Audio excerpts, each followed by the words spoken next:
ভাইয়া আসসালামু আলাইকুম। করবো তো এই জন্য বসে আছি। ইফতার ইফতারি করবেন আজানের অপেক্ষায় বসে আছেন?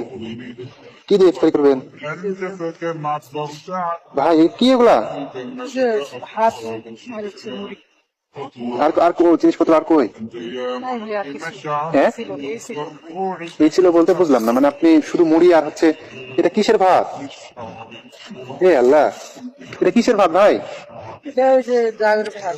হ্যাঁ, যা আর কি গরুকে যে দেখেন ভাই, দেখেন একটু দেখেন, গরুকে ধরে সেই ভাত। দেখেন। এটা যাও বলে। এটা যাও না, এটা কিছু খুদ থাকে না নষ্ট, যেটা গরুকে দেয়, যে গরুকে যেটা খাওয়ায় না ওইটা মনে হচ্ছে।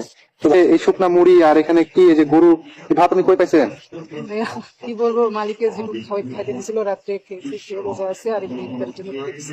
ওই যে গরুকে খাইতে দিছিল, আমার মালিক আবার ইয়া না ভাই, ভালো না, ঠিক আছে।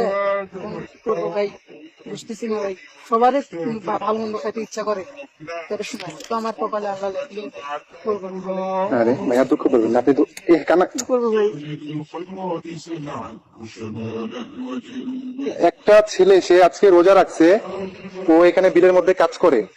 মানে মানুষ কতটা কুলাঙ্গার হইলে, ওর মালিক কতটা কুলাঙ্গার হইলে একবার চিন্তা করেন, যে একটা বোতল পানি, এক জগ পানিও আপনাকে দিয়ে যায় না আল্লাহ।